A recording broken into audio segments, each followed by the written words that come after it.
É muito interessante também, viu, Vera? Escrever o trabalho dela. Tinha uma aluna que trabalhou com Então, eu acho que não tem em português, acho que é o primeiro. Começa a teoria de Rabatel? A teoria instrumental de Rabatel. Instrumental. Mas assim que sair, da minha parte. assim que sair, eu aviso vocês. Tipo na internet. É, mas não saiu ainda. Bon. Action. Attention. Attention. Ready? Ready? Fire. Bouger. Donc, comme je vous disais, l'ingénierie, elle est relativement complexe. Donc, je vais vous donner la structure et puis quelques balises pour que vous puissiez vous y retrouver. Donc, Então, ele está dizendo que a engenharia é um pouco complexa, relativamente, para ser bem fiel, relativamente complexa, e que ele vai dar alguns dados pela estrutura. Donc l'objectif de l'ingénierie ici n'était pas d'enseigner les limites, mais c'était de mettre en évidence, avoir des preuves expérimentales du rapport empiriste chez les étudiants en relation avec la notion de limite. Então, ele diz que o objetivo da engenharia não é ensinar limite, mas é para colocar em relação entre os estudantes, de maneira empírica, né, o que é o limite. Donc plus spécifiquement, il y avait deux dimensions là-dedans. Donc montrer qu'il y a ce rapport empiriste, et puis montrer à quel point il peut y avoir un écart entre la compréhension lacatosienne, preuve et réfutation, de ce que c'est la notion de limite. Então, ele diz que existe duas vertentes aí nessa engenharia, né? Por um lado, fazer compreender a questão empírica, e por outro lado, é um meio de chamar atenção para trabalhar com a prova e a refutação. Ontem ele falou bastante sobre esta questão, né, da prova e da refutação. Donc l'objectif c'était aussi de mettre à l'épreuve à quel point ce rapport empiriste est résistant. Est-ce qu'il y a moyen de le faire exploser ou pas? Então mesmo o objetivo é colocar em prova até que ponto esta forma empírica é resistente. É essa questão. Donc l'ingénierie, vous voyez ici, elle est structurée. Il y a les deux premières situations et puis il y a 3A et 3B. Donc les deux situations qui sont ici, c'est des préliminaires, si on veut, pour construire un contexte dans lequel on pourra travailler après. Então, a primeira existe várias partes, né? A primeira parte é para verificar o contexto em que a gente vai colocar a situação. Donc tout ceci, ça vise à acculturer les étudiants à un certain esprit de travail auquel ils ne sont pas habitués. Donc c'est-à-dire prouver les choses, démontrer les choses, et pas juste ah c'est bon. Tudo isso é para fazer o aluno se acostumar com uma coisa que eles não fazem normalmente, que é construir uma coisa, demonstrar uma coisa e depois para poder perceber que tudo está indo bem. Donc, une raison, mais il y en a d'autres, de la complexité de l'ingénierie, c'est le contexte dans lequel on essaie de travailler. Comme les gens sont de moins en moins acculturés à la dimension preuve et réfutation, ben, vous avez forcément un préliminaire plus ou moins long pour essayer de créer quelque chose où on puisse dialoguer. S'il n'y a pas ça, qu'on essaie de rentrer directement dans la dimension preuve et réfutation, vous allez vous casser la figure et vous allez rien voir. Ele está dizendo que como as pessoas estão pouco acostumadas a fazer provas e refutações, a engenharia é um pouco complexa por essa razão, né, que a gente não está habituado. Então vai ter que fazer um esforço para poder perceber essas duas relações. Et donc c'est vraiment dans les parties ici que les étudiants vont travailler sur la dimension lacatosienne. Donc on va vraiment leur demander de faire des preuves et puis il va y avoir des réfutations et donc toute une évolution autour de ce que c'est une définition de limite qui permet de faire un travail de ce type-là. Então, a outra parte é isso, ele vai ter que trabalhar um tanto com prova, depois ele vai ter que fazer com uma refutação, para depois, para ele ir pouco a pouco sabendo qual é a definição do limite. Alors, une autre raison de la complexité de l'ingénierie, c'est que on cache aux étudiants le fait qu'on va travailler avec la notion de limite. Donc, on ne veut pas introduire de biais, donc il n'y a pas de discours explicite en disant c'est cette notion-là qu'on veut travailler et ça va se faire comme ça, comme ça, comme ça. L'objectif qu'on leur annonce, il est complètement différent. Pour les élèves, on leur dit on va travailler sur un jeu d'approximation et c'est tout. Então, ele falou que outro fato da complexidade da engenharia é que as coisas estão escondidas. Não vai ficar claro para o estudante que ele vai trabalhar com a noção de limite. E après? Donc on va travailler sur la notion de limite, c'est pas annoncé, ça va être déguisé dans l'annonce qui est faite aux étudiants. On leur dit on va travailler simplement sur un jeu d'approximation de racine de 2. Tá, então está dizendo que ele não vai falar para os estudantes que vai trabalhar com noção de limite. Ele vai simplesmente dizer que a gente vai fazer um trabalho de aproximação da raiz de 2. É isso que eu tinha pedido, de raiz de 2. Vai fazer uma raiz de 2. Et donc le travail lacatosien sur la limite, il va apparaître de manière déguisée en fait. Ele falou que o trabalho de limite vai... cartesiano? Lacatosien. Donc les preuves de réfutation. Assim, o trabalho lactasiano de Lacatos, de refutação e prova de refutação, vai aparecer deduzido, não vai aparecer claramente, vai sair como consequência, é isso que ele está falando. Ele falou mais uma vez, eu não tinha entendido, lacatosiano, quer dizer, de Lacatos. É prova de refutação. Donc là, je vais vous donner quelques éléments sur le contexte dans lequel ça a été expérimenté, parce que, à nouveau, le contexte brésilien et belge, il n'est pas le même, donc pour que vous puissiez un peu vous situer. Tá, então ele vai dizer algumas coisas que ele precisa fazer, porque os contextos daqui ou da Bélgica são diferentes, às vezes ele precisa explicar algumas coisas. Donc premièrement, ça s'est fait dans une école secondaire, ce n'était pas à l'université, et ça s'est fait dans une école qui est considérée comme étant une très bonne école. Tá, então primeiro ele está fazendo uma, acho que entendeu, né? Uma escola secundária, não superior, e é uma escola considerada muito boa. Está escrito isso, né? Dá para ler? Donc il y a deux personnes qui vont conduire cette expérimentation, il y a moi et puis il y a le professeur avec les élèves de la classe du professeur. Então, duas pessoas conduziram, né? Ele e o professor, que era o professor da classe, né? Donc l'expérience a duré pendant 7 semaines. Eles ficaram 7 semanas fazendo essa experiência. Et par semaine, c'était 2 périodes de 50 minutes en un seul bloc. E cada semana, 2 períodos de 50 minutos, 2 parágrafos. Donc ça a été fait en 6e année, c'est la dernière année du secondaire en Belgique, donc avec des gens qui ont 17-18 ans. Então, pessoas com 17, 18 anos, quer dizer, o último ano do ensino médio, né? Donc en Belgique, Segundo ano do ensino médio. en Belgique, il y a différentes filières. Et donc là, ils suivent une filière forte en mathématiques. Tá, então ele está dizendo que existem vários percursos que ele é considerado aquele que tem a matemática forte. Donc ça signifie qu'ils ont 7 périodes de 50 minutes par semaine de mathématiques. Quer dizer que eles têm 7 de 50 minutes. 250 minutos de matemática por semana. A 7 períodos de cada semana. Está tudo escrito, eu preciso falar, então acho que não. Et donc sur ces 7 périodes, il y en a 2 qui vont servir à l'expérimentation chaque semaine pendant 7 semaines. Tá, ele usou dois dos períodos desses 7, né, por semana. Ele usou 2 para fazer essa experimentação. Donc là, vous voyez à nouveau, c'est pas évident de faire ce genre d'expérience parce que c'est long, 7 semaines. Tout le monde n'accepte pas de faire des choses comme ça. Não é tão tranquilo fazer essa experimentação, porque foi longa, né? Então não é todo mundo que aceita isso, né? Donc il y a 12 étudiants qui sont dans cette expérience, qui participent. Il y a 2 filles, 10 garçons. Les noms, on les a changés pour les questions d'anonymat. On a donné des noms un peu rigolos, Lancelot, etc. São 10 meninos e 2 meninas. E os nomes mudaram para ter a questão da 2 meninas e 10 meninos. Alors, le profil des élèves, c'est des élèves qui sont tous bons en mathématiques et certains sont même considérés comme brillants par leur professeur. Tá?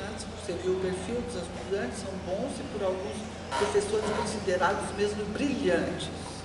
Et alors effectivement, après, certains de ces élèves, ils ont incorporé des institutions prestigieuses comme l'école des mines en France. Então, esses meninos depois entraram em escolas muito de prestígio, né, muito prestigiosas, como da França. L'école des mines. Ah, como uma escola importante. C'est une grande école supérieure. Da França.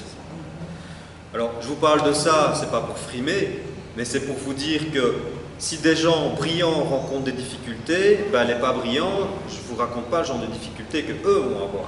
Então, ele não está chamando a atenção por causa de dizer que eles eram brilhantes, mas para dizer se os brilhantes têm dificuldades, imagine os não brilhantes. Alors, les élèves, ils sont avertis du fait qu'ils participent à une expérience, donc c'est pas juste des cobés comme ça, on leur dit, voilà, on aimerait bien votre collaboration pour travailler. Que eles foram simpáticos para trabalhar. Né?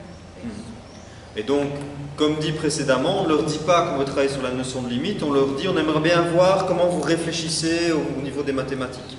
Falaram para eles que você não vai dizer como que é a noção de limite, mas como vocês pensam, como vocês refletem em matemática. Donc, on ne ment pas aux élèves, hein. C'est effectivement ce qu'on veut faire, mais sauf que c'est plus précis que ça. On veut voir comment vous pensez, mais sur la notion de limite. É a mesma coisa para nós, agora como que a gente pensa sobre a noção de limite. Alors, les animateurs de la situation, moi et le professeur, on a des règles de fonctionnement assez strictes. Donc, c'est-à-dire, interdiction de prononcer les mots limites, d'utiliser les expressions, se rapprocher de plus en plus de, tendre, donc on ne vend pas la mèche. Então, ele está dizendo que quem comandava o trabalho, que era ele e o professor, tinham regras estritas, né? Como, por exemplo, não pronunciar a palavra limite, escrever, indicar alguma forma. Bon, la seule exception, c'est si les élèves eux-mêmes utilisent ces mots-là, alors on s'autorise à les utiliser nous-mêmes. Ele diz que a exceção é assim, se os alunos forem usar, a gente vai se autorizar a usar também. Donc, à la suite de ce que j'ai déjà dit, on ne leur explique pas ce que c'est une dynamique de preuve et réfutation, la CATOS, on ne leur dit rien du tout sur le sujet. E também ele não diz nada sobre questão de prova ou refutação de Lakatos. Nada disso sobre isso. C'est au cours du déroulement de l'ingénierie qu'à certains moments, on va leur dire qu'est-ce qui est acceptable ou pas pour justifier une propriété. Então, é num determinado momento da atividade que ele vai perguntar o que é aceitável ou não para justificar. Et donc ce sera introduit de manière non dogmatique, c'est-à-dire tu me donnes un argument, je te dis je ne suis pas d'accord avec ton argument pour telle raison et voici le contre-argument. Então não é nada dogmático, você me dá argumento e eu te dou contre-argument. Donc c'est envisagé comme un échange entre les élèves et avec les animateurs. Tu dis quelque chose. Si je suis d'accord, ok. Si je ne suis pas d'accord, je t'explique pourquoi, je te donne un contre-argument. Et on essaie de travailler comme ça. Então, trabalhando assim com os alunos, né? Se ele diz alguma coisa, se eu não estou de acordo, eu vou te dizer por que eu não estou de acordo.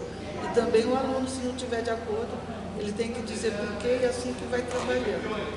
Alors, un élément très important à souligner, c'est que les élèves, dans l'année d'avant, en 5e, ils ont vu la notion de limite. Então, uma coisa importante é que eles não viram. Si, ils ont vu. Que eles viram a noção de limite. Ils ont vu les limites de fonction et les limites de suite. Então, eles já tinham visto tanto de limite de função como de sequência. Alors, sur les limites de suite, c'est assez petit ce qu'ils voient. Ils voient les suites arithmétiques, géométriques et ils voient la convergence. Então, de sequência, eles só veem assim, uma propriedade aritmética e geométrica. É só isso que eles veem em sequência. Et donc c'est très important de le signaler parce que ce qui va se passer dans le déroulement, c'est qu'en gros les élèves ne font pas le lien avec la notion de limite. Il y a le mot qui apparaît à certains moments, mais ils ne font pas le lien explicite avec ce qu'ils ont vu l'année précédente. É importante falar isso porque se aparecer a noção, não se espera que apareça a palavra limite, né? Donc ça vous montre que l'enseignement qu'ils ont reçu sur la notion de limite, en fait, son instrumentalité, elle est très très faible. Então, o que eles recebem de noção de limite, do ponto de vista estruturalizado, é pequeno. Alors un élément que je voudrais souligner aussi, qui a son importance dans la suite, c'est que typiquement pour des élèves en Belgique, la notion de suite, dans leur mental, ils ne le voient pas comme une fonction. Ele diz que na Bélgica a noção de sequência na cabeça elas não veem como eles ne voient pas, Non, c'est pas conceptualisé comme une fonction mathématique. não é conceitualizado como uma função matemática. Donc, dans leur esprit, en fait, la notion de suite, il y a une espèce d'amalgame entre domaine et image. C'est tout qui est fusionné ensemble Para eles há uma amálgama entre a noção e a imagem, né? De domínio e a imagem, tudo uma coisa só. Donc vous verrez dans la suite que ce rapport où ils voient les choses de manière fusionnée, ça a des conséquences sur leur capacité justement à comprendre la notion de limite. Et ça induit en fait certains problèmes. Por isso eles têm uma dificuldade de entender a noção de limite de sequência, que eles fazem uma relação entre o domínio e a imagem, né? Claro, primeiro, segundo, né? Isso para nós também, né? Para nós também é bem claro isso. Alors pour être précis, ils ont également vu la notion de limite de suite parce qu'ils ont suivi un cours à l'université. Mas eles têm interesse eles precisam estudar, ter a noção de limite, porque depois eles vão seguir um curso, né, ter um curso na universidade. Donc en Belgique, les universités font souvent des moments d'accueil d'étudiants du secondaire où ils font un cours sympathique avec eux pour leur dire « venez chez nous, c'est bien ce qu'on fait ». Então, em geral, eles... Não, eu não compreendi. Donc, dans l'université, ils sont patients. Alors, l'université fait des opérations de promotion commerciale. Donc, ils ouvrent l'université à des élèves du secondaire à certains moments. Tá. Quer dizer que, na realidade, as universidades querem que os alunos venham. Eles têm a intenção que eles venham. Eles abrem as universidades para os meninos que estão no ensino secundário. Et là, il se fait que c'était la notion de limite qui était proposée par un professeur de l'université pour expliquer aux élèves du secondaire ce que c'est. Então, depois aí tem professor na universidade que tem que explicar a noção de limite para os alunos que vêm do ensino secundário. Alors le professeur d'université, son intention, c'était d'expliquer la signification géométrique de la limite d'une suite. E o professor da universidade explica a noção geométrica da noção de limite de séquência. Alors, ce qu'il a fait, essentiellement, c'est la chose suivante. Il a fait un dessin comme le suivant. Donc il a dit, voilà, j'ai une valeur A ici, quelle que soit la bande que je prends, à un moment, tous les termes de la suite vont être dans cette bande-là et n'en sortiront plus. Donc voilà le type d'explication qu'il a donné.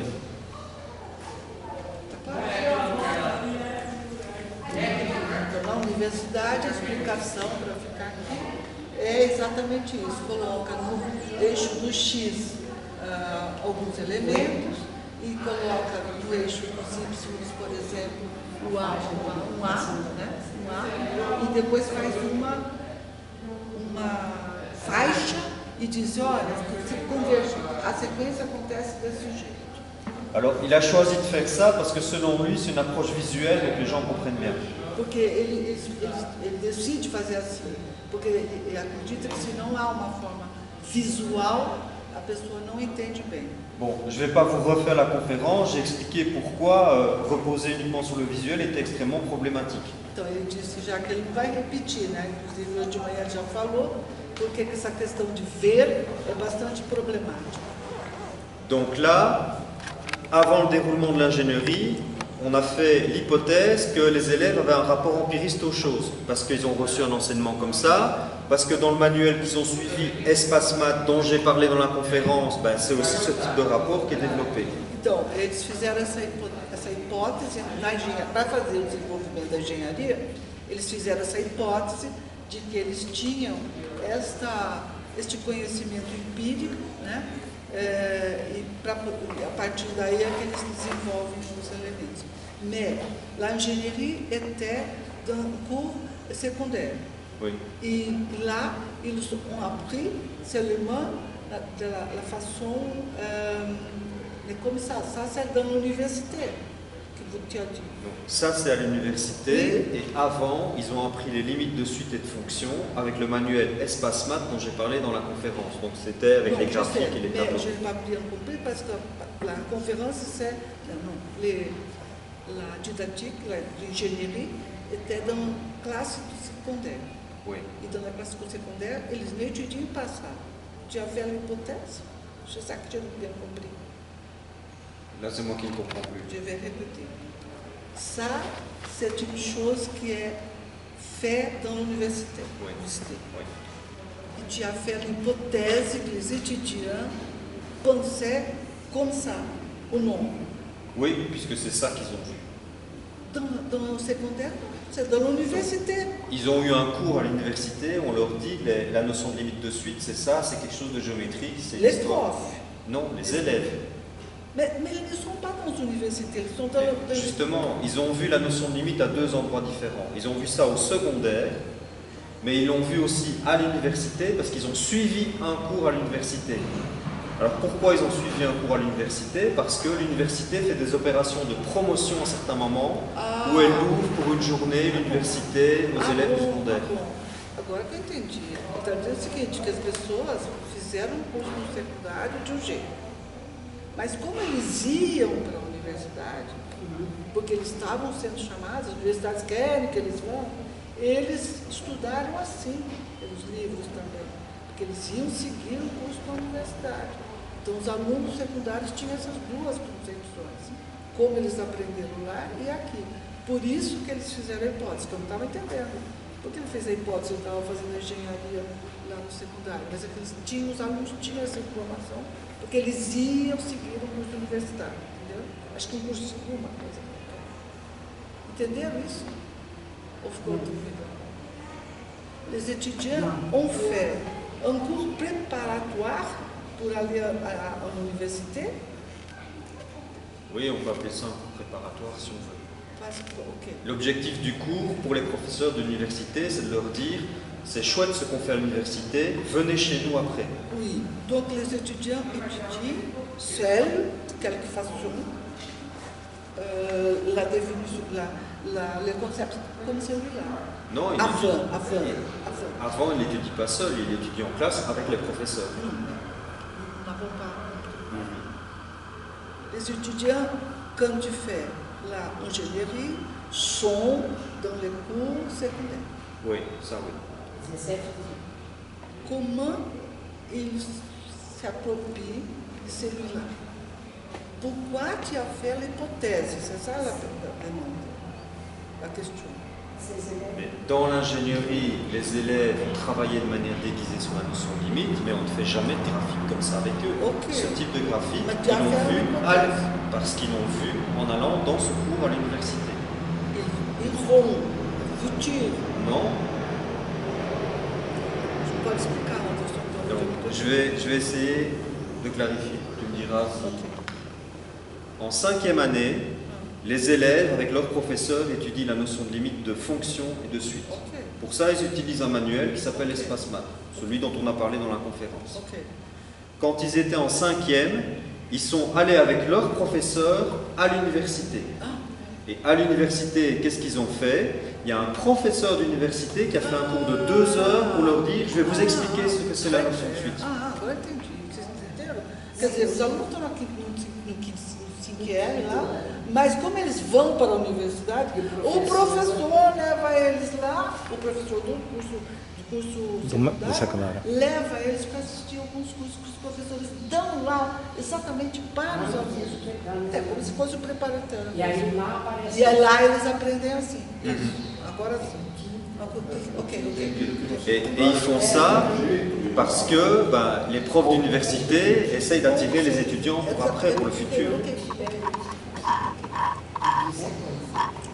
Não, sequência acho que não. É sequência, de sequência.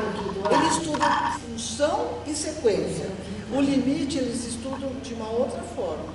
Lembra? Geométrico. Eles chamam geométrico la façon d'enseigner dans le secondaire, c'est comment? Alors la façon d'enseigner les limites de fonction dans le secondaire, c'est comme j'ai montré dans... C'est suite. Alors les suites, à certains moments on utilise des graphiques de ce type-là, à d'autres moments on va utiliser une représentation unidimensionnelle. On va faire juste une droite comme ça, j'ai mon point A qui est là, puis on va dire, ah regardez, la suite se rapproche de plus en plus de étant... Então, no secundário, é mais assim. Assim, no secundário, quinto ano, né? No final do secundário, né? Não, porque ele fez a engenharia no sexto. Onde ele fez, né? Eu estou falando errado. Eles aprendem mais assim, na universidade mais assim. Pronto.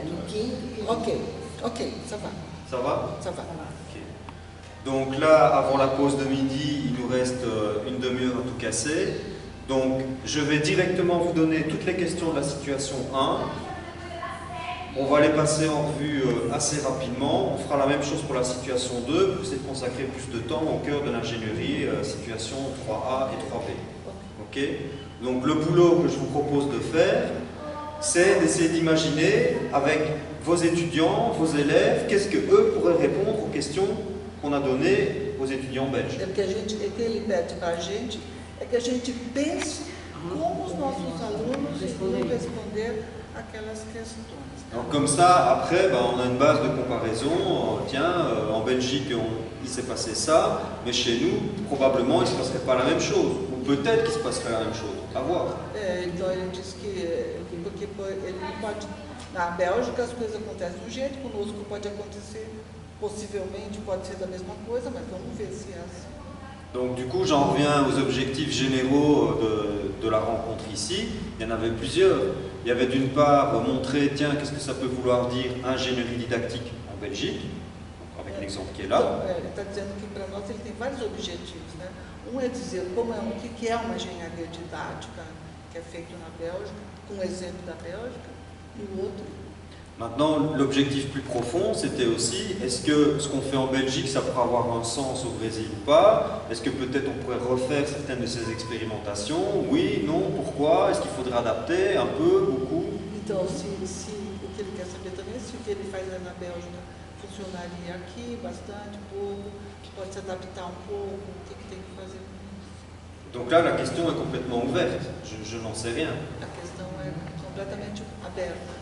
Sabe nada do que ele vai contar. Donc c'est pour ça que je vous propose vous aussi de répondre à ces questions-là et qu'on ait une base objective, sinon on va juste blabla comme ça et ça ne donnera rien. Por isso que ele pede para a gente responder essas questões, porque senão qualquer pessoa fala alguma coisa, assim, mas não é isso que ele termina. La différence, c'est que chez nous, nous n'avons pas les étudiants qui étudient les limites de séquence dans les secondaires. Chez nous, c'est seulement dans l'université. Et donc, justement, il y a déjà des différences assez fortes entre comment on fait du calculus au Brésil et en Belgique. Donc, cette ingénierie, a priori, je ne me dis pas, on peut la faire fonctionner comme ça. Non, c'est plutôt le contraire, là, pour moi. Eu vou te passar já a palavra. Ele está dizendo, porque eu falei para ele, nós não temos curso de cálculo no ensino secundário, né? Então ele diz que isso já é uma diferença. Mas começou a ter. Começou a ter, mas não temos experiência. Eu, pelo menos, nunca ensinei no ensino secundário cálculo. Et donc, du coup, l'idée qu'il y a derrière cette ingénierie, est-ce qu'il y aurait quand même moyen de l'adapter ou pas au contexte brésilien? Antigamente tinha. Antigamente. Não, e também a Vera falou que agora começou. Quando eu estudei no ensino médio, tive limite derivada e noção integral. Os velhos. Mas faz tempo. Fala, Rogério. Eu acho que é exatamente isso que eu ia colocar, né? Eu ia falar, bom, agora, nessa simulação, nessa nossa vivência, a gente deve considerar o que seria uma possível resposta dos nossos alunos na universidade após ter visto a noção de limites ou na introdução, que nunca viram como sai do secundário. Era isso que eu ia dizer. Certo. Il demande si chez nous irons analyser les possibles réponses de nos étudiants en pensant quand ils sont entrés dans l'université, qu'ils n'ont pas la notion, et après quand ils ont appris la notion, c'est ça? En 2 mois, il a demandé, comme nous n'avons pas les cours de limites de suite dans l'enseignement secondaire, il demande, nous devons analyser les possibles réponses, les possibles étudiants au début de l'université, quand nous n'avons pas quelques informations, et après, quand nous avons les informations. Mais ça peut être intéressant d'avoir les deux, en fait. D'avoir les deux aspects. Avant qu'il n'ait vu les limites de suite, qu'est-ce qu'il pourrait répondre, et puis après, qu'est-ce qu'il pourrait répondre. Tá certo. Ou seja, quando ele não viu o que tem na cabeça dele, né? E depois que ele viu, o que ele poderia responder. Maintenant, vous allez voir ici que dans les questions qui sont posées, même si les gens n'avaient pas vu la notion de limite de suite, ce qu'on fait avec eux est suffisamment simple pour qu'on puisse quand même l'envisager avec des personnes qui n'ont jamais fait des suites. Isso, então ele diz que o que ele coloca de questão é bem simples, portanto pode ser pensado por uma pessoa que nunca tivesse visto. Si vous regardez par exemple ici dans une des questions, on a une suite finie. Et puis il y a un élément, je l'ai appelé R1, deuxième R2, R3, R4. Et si vous n'avez jamais fait de cours formels sur les suites, bon, tout le monde est capable de comprendre ça. Ici j'ai 6 approximations et je les ai numérotées, c'est tout. Chez nous, il y avait le PA et PG finites dans l'enseignement secondaire. N'avait? Simple PA e PG? PG é só infinita também, né? PG Infinito aussi. Certes suites, comme la progression arithmétique et la progression géométrique, en général, ils ont vu dans l'enseignement secondaire. C'est vraiment la spécifique. C'est juste les limites de ces suites-là qui sont pas. Oui. Ils n'ont pas vu la notion générale de suite. D'accord. E quando vê a soma da série, a soma da PG, isso, mas o que depois... Mas eles decoram uma forma. A forma, é isso que eu ia falar. Essa forma, dividido por menos que... On les formule.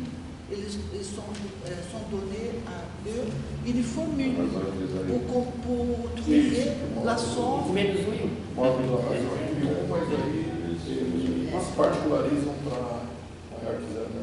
E mostra e que elevado a n quando que está em limite 1 vai para 0, quando ele vai para infinito, sem falar em limite. Sem falar em limite. Fait une petite démonstration quand les raisons élevées à n va à infinito, à la 0. Há uma justificativa, mas não uma demonstração. Alô? Oi, quem é? Justificativa questionável. Sim, me diz. E caiu.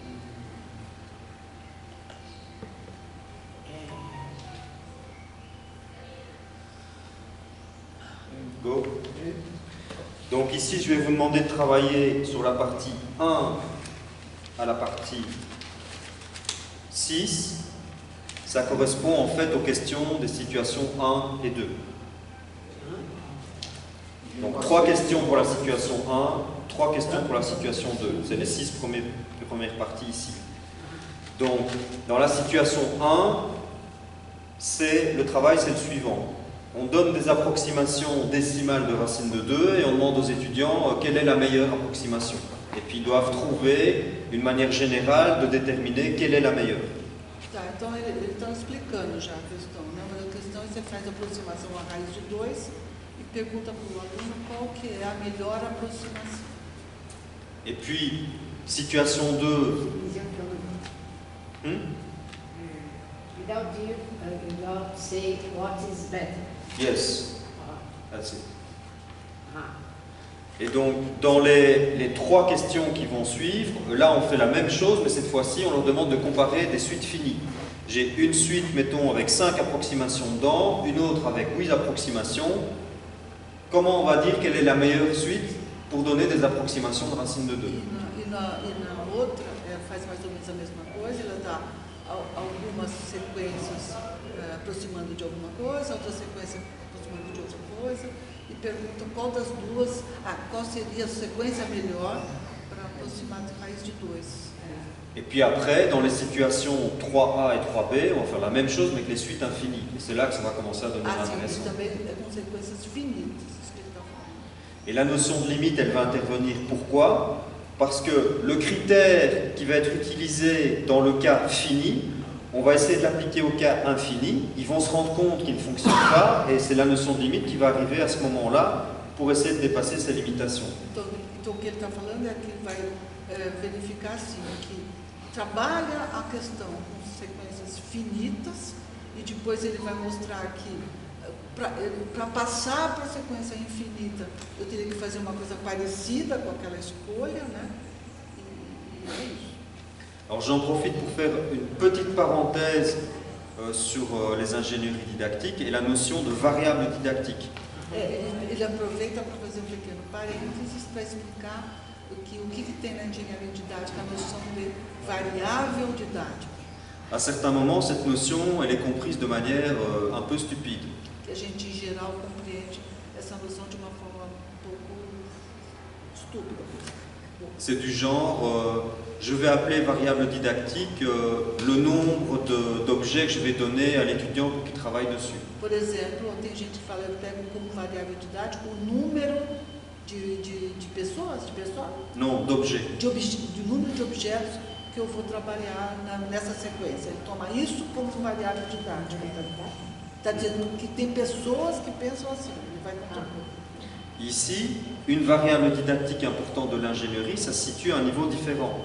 Les situations 1 et 2 et le questionnement qu'il y a dans ces situations, c'est une variable didactique pour initier un questionnement sur la notion de limite. Então, ele está dizendo que aqui as coisas são diferentes. Quer dizer, você tem uma situação 1 e 2, né? Que vão ser variáveis didáticas para a noção de limite. Donc la notion de variable didactique, ça ne se réduit pas du tout à est-ce que je prends uniquement des fonctions du premier degré ou est-ce que je mets déjà du deuxième degré, est-ce que je leur donne 2 ou 3 exemples sur lesquels travailler, ça peut se situer à un niveau beaucoup plus sophistiqué que ça. Então ele está dizendo que a noção de variável didática não é assim, se eu vou pegar uma função do primeiro grau ou uma função do segundo grau, não é assim que funciona, é uma coisa bem mais complicada do que isso. Donc j'en profite pour parler de cet aspect-là parce que mon expérience en rencontrant des personnes, c'est que souvent c'est mal compris en fait. C'est compris de manière très réductrice. Ele está repetindo a noção de variável didática porque em geral as pessoas querem ver, têm uma noção muito restrita de variável didática. Et c'est compris de manière très réductrice parce que je pense que souvent les personnes ne comprennent pas non plus ce que c'est une situation fondamentale dans la théorie de Rousseau, est-ce que c'est la notion de milieu. E ele diz que, em geral, as pessoas não compreendem bem isso porque não entendem, Rogério, a noção de situação fundamental para Rousseau e também a noção de milieu. Les deux sont très, très compliquées. Alors, quel est le lien entre milieu et variable didactique? Então, qual é a relação entre milieu e variável didática? Donc le milieu, c'est l'ensemble des objets sur lesquels les élèves vont pouvoir s'appuyer pour répondre aux questions du professeur de manière rationnelle. Então, o milieu é a quantidade de objetos que o aluno pode se apoiar para estudar aquele conceito de uma forma racional. Donc l'objectif, c'est de permettre aux élèves d'éviter de fonctionner comme ils fonctionnent souvent. C'est-à-dire, je réponds à la question en regardant est-ce que le professeur a l'air OK ou pas. Il n'a pas l'air d'accord, donc je barre, je vais mettre autre chose. Puis je vais à nouveau regarder sa tête. Est-ce qu'il a l'air content ou pas? Fait que, em geral, o aluno olha para o professor para responder uma questão. Se ele está com uma cara contente, ele está de acordo. Se ele está com uma cara mais assim, é porque ele não está certo. Donc la notion de variable didactique, c'est comment je fais pour choisir les objets que je mets dans mon milieu pour justement permettre ce travail de la rationalité. Répétez, s'il vous Oui. plaît. Donc la notion de variable didactique, c'est quels sont les choix à ma disposition qui me permettent d'organiser les objets du milieu pour permettre justement un fonctionnement rationnel des étudiants. Então, a noção de web didática é quais são os elementos que me fazem organizar, pegar os elementos do milieu para melhor conduzir a solução daquela questão. Donc de ce point de vue-là, Quais são os elementos, quais são os, né? Quelle est la différence? Donc de ce point de vue-là, la notion de variable didactique, ça peut prendre des formes extrêmement variées. Ça peut être tout et n'importe quoi qui permet de remplir cet objectif, de permettre aux étudiants d'entrer dans une démarche de rationalité. Então ele diz que a noção de variável é complicada porque ela pode ser tudo que faça com que os alunos tenham modos de organizar no meio da sua racionalidade para tratar daquele objetivo. Pode ser tudo. Donc les situations 1 et 2 sont des variables didactiques importantes dans l'ingénierie. Pourquoi? Parce qu'elles sont construites pour faire émerger un critère qui permet, dans le cas fini, de déterminer entre deux suites quelle est la meilleure. Por isso que as variáveis didáticas da engenharia dele são importantes, porque eles vão ter que pensar quais são os objetos, quais são os elementos que aparecem na definição de sequência finita que eles possam levar para a sequência infinita. Et alors, ce critère qui est valable dans le cas fini, quand on l'étudie dans le cas infini, c'est ça qui va provoquer l'irruption de la notion de limite.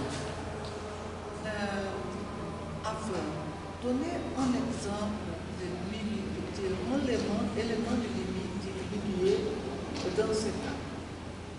Ben, on va le voir quand ils auront travaillé sur les questions.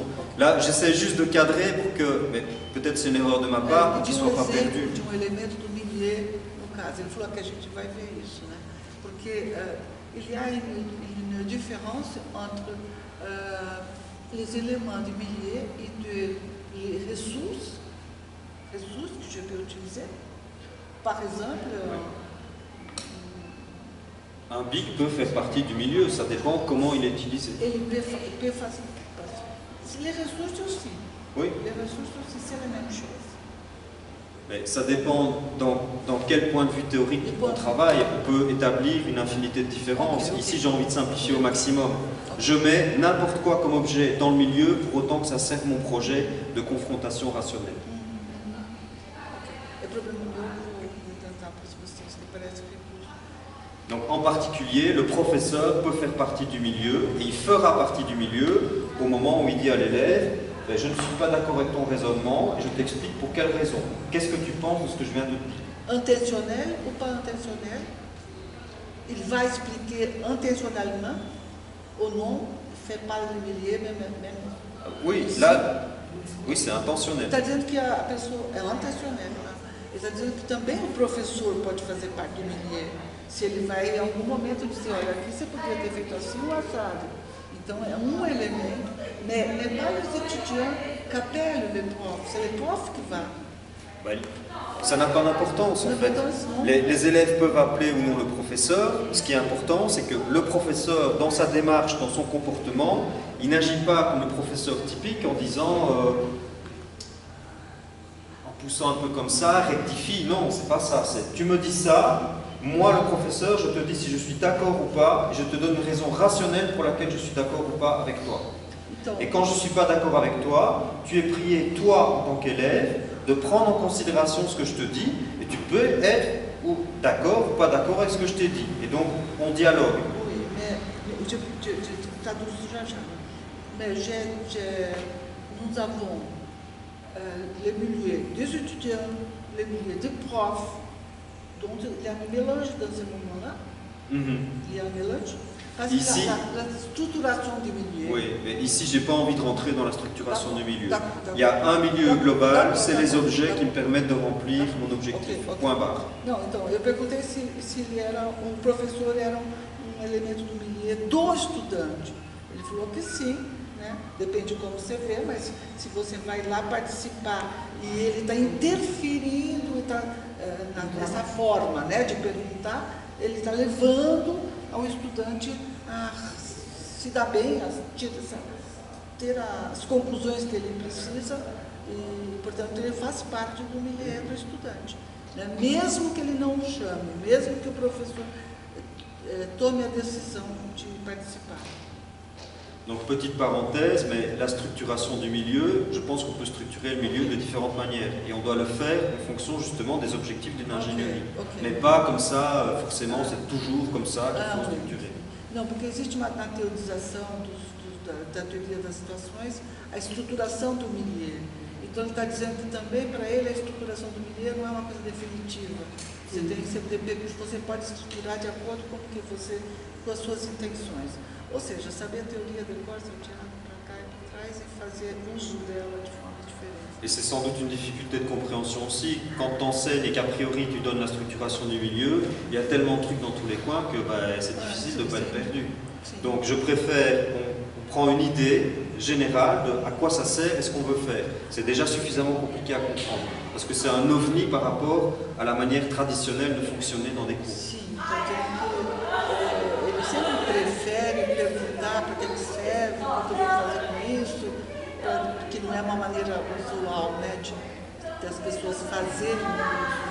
Para ele é tudo aberto, né? Donc pour clôturer sur le sujet, le milieu, je mets dedans tout ce qui va me servir à confronter de manière rationnelle les élèves à la notion de limite.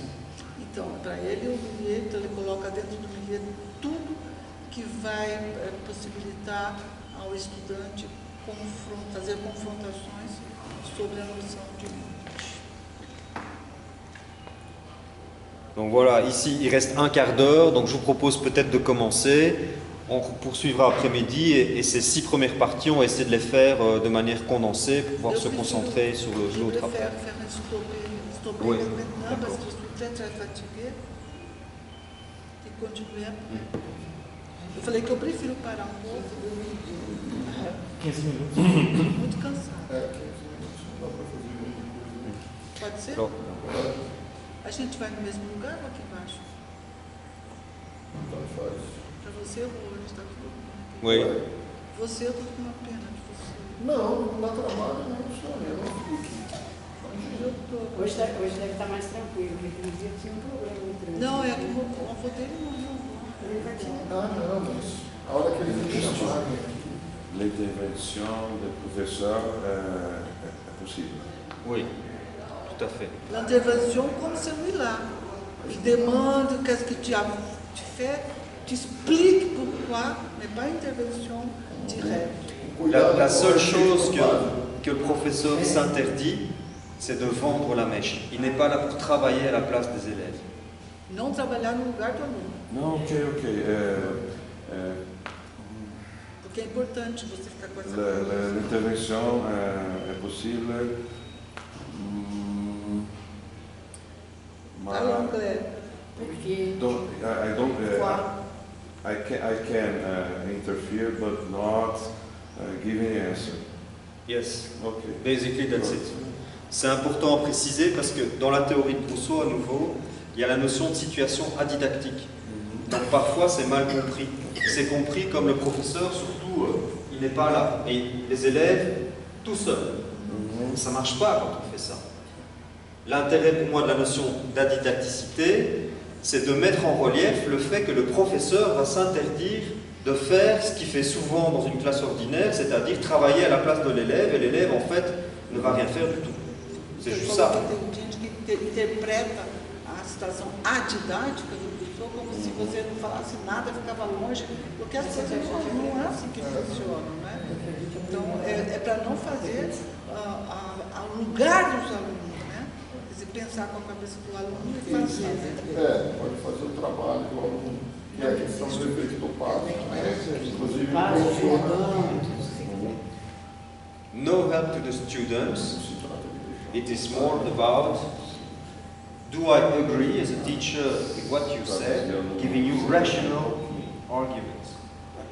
But I'm not going to work instead of you.